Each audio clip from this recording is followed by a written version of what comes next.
The video game industry is shaped by a history that spans more than 50 years of releases, in which 9 generations of consoles. The catalog at our disposal is almost endless. However, the passage of time has also caused a serious problems that were unlikable 20 or 30 years ago.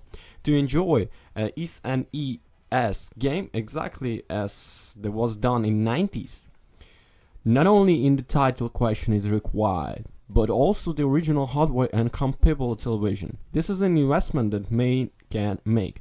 Fortunately, companies are aware of it and have to go great lengths to offer all experience on modern platforms. This is the practice that has been doing since the last days of the NES, the ports. Later on the Genesis, we saw package like Super Mario All Stars, the Mega Man, and the Willy Wars, and some other. On the PlayStation 2, we got the Sonic the Hedgehog. I mean, on the Sega, obviously. On the PlayStation 2, the Xbox. We also got the GameCube, and etc.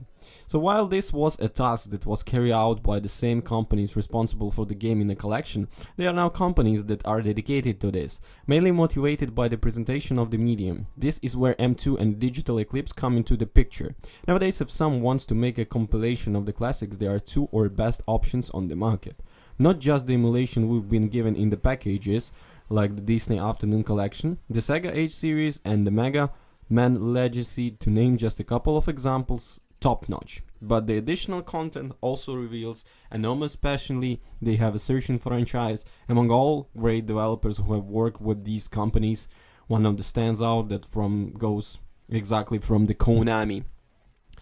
So, the history of the Teenage Mutant Ninja Turtles in the video game is extensive, spanning from the days of the NES to present the day when the Shredder Revenge being the most recent installment. However, the Cowabunga Collection is only focused on what I saw between 89 and 93.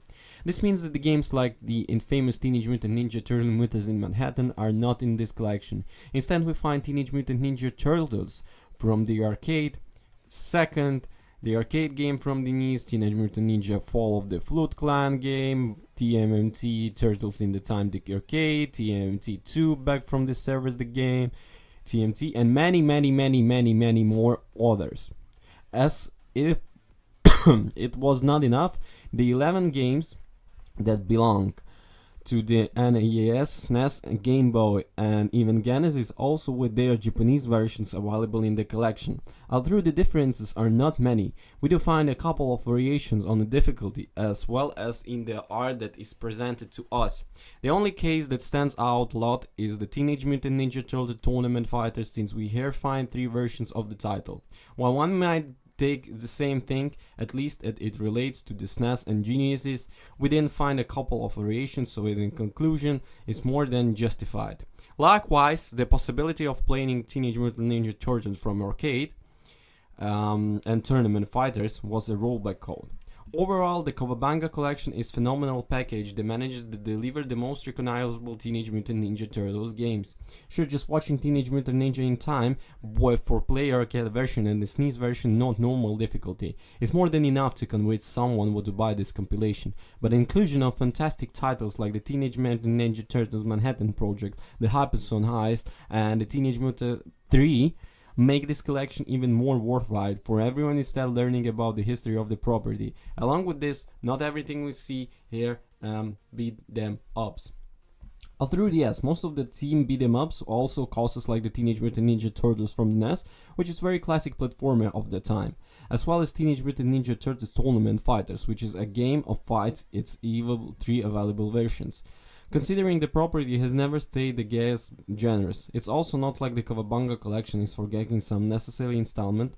I don't want to say that between 1993 and 2022 we have not seen something worth including in a collection of the type, but it's important to mention that Digital Eclipse work is focused on the titles that were developed by Konami, and this key is here.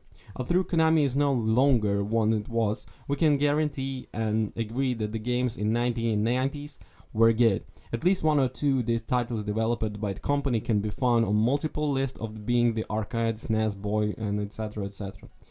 So, For those of you already familiar with the Digital Eclipse work, it shouldn't come as a surprise that here Teenage Mutant Ninja Turtles the Cowabunga Collection is a very well emulated collection. Each of the 13 titles plays that looks great, even for those who don't care to experiment with visual options to default stylish is top notch.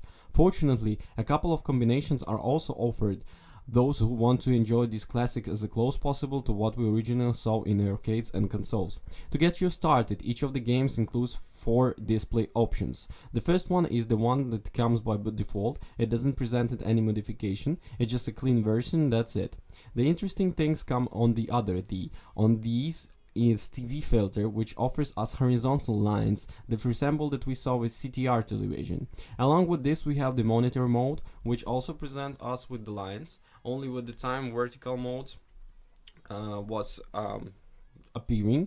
Finally, we have the LCD filter, which offers us the closest experience to what is seen in a Game Boy. How you probably already noticed, each of the 3 options is focused on a specific platform. The monitor goes hand in hand with arcade games. The LCD filter works best with the Game Boy ones, while the TV filter is perfect for console deliveries. However, nothing prevents you from combining those filters and options playing the Teenage Mutant Ninja Turtle with the vertical lines. It's not somebody I recommend, and even Digital Eclipse has been clear on the type of filter works best each title, but you probably quickly figure out on this rare occasion.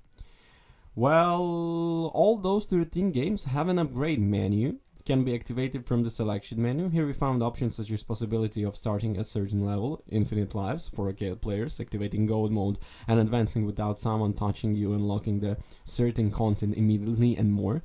However, the NES title get a number of interesting updates. This can have the declaration remote had occurred when many enemies were on the screen, as well as a spy flickering, which was caused by the same circumstances.